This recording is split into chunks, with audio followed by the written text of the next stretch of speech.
Bonjour et bienvenue dans ce nouveau numéro de Keseko qui vous fera chaque semaine découvrir le parcours de chefs d'entreprise. Ils nous raconteront comment ils ont créé leur boîte. Et notre première invitée, c'est Catherine Barba. Elle a fondé en 2004 le site internet Cash Store. Bonjour Catherine. Bonjour Claire. Alors d'abord, pour qu'on y voit plus clair, comment décrire votre activité ?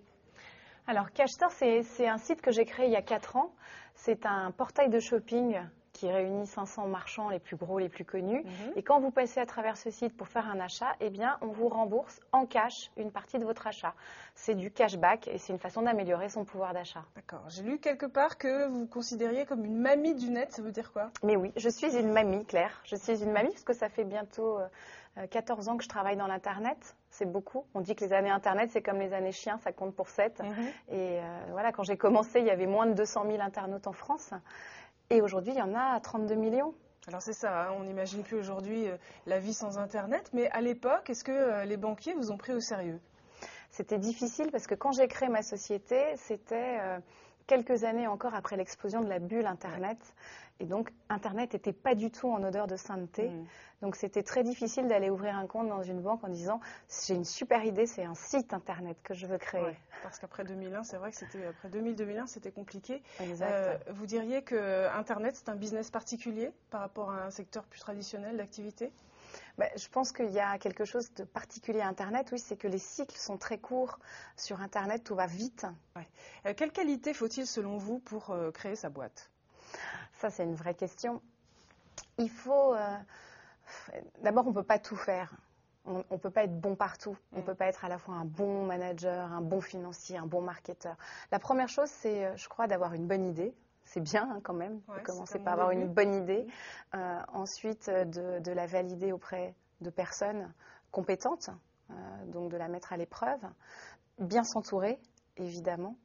Et puis, avoir une énergie à toute épreuve, jamais lâcher.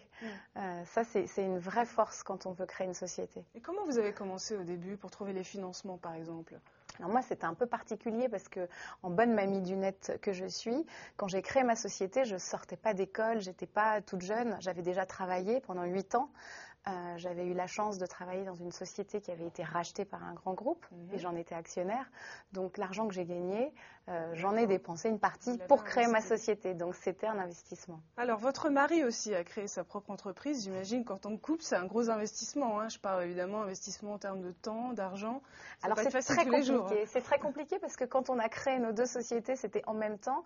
Et en plus, on venait d'avoir un bébé. Donc on a eu des triplés. C'était notre bébé et nos deux sociétés.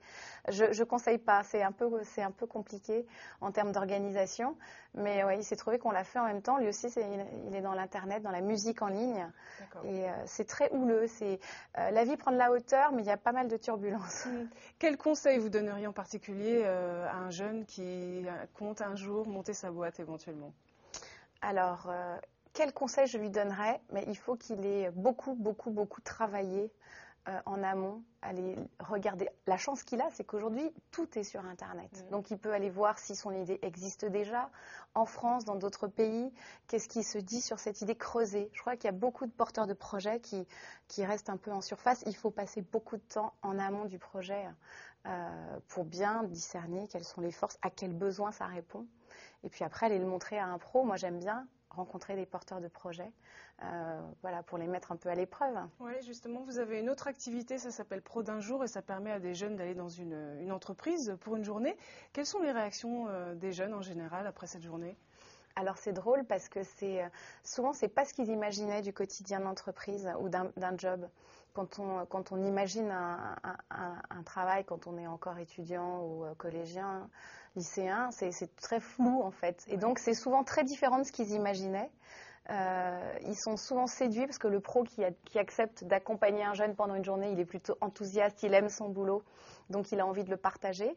Et souvent ça leur donne envie d'aller dans cette orientation. Alors, dans ma boîte, c'est aussi l'occasion pour nous de vous faire amener un objet fétiche. Et vous nous avez amené un petit dessin. Alors, expliquez-nous ce que ça représente pour vous. Oui, c'est un objet très personnel. C'est un dessin auquel je tiens beaucoup parce que c'est mon papa qui l'a fait. C'est un joli dessin à l'encre de Chine qui représente une scène en Espagne, d'où vient ma famille.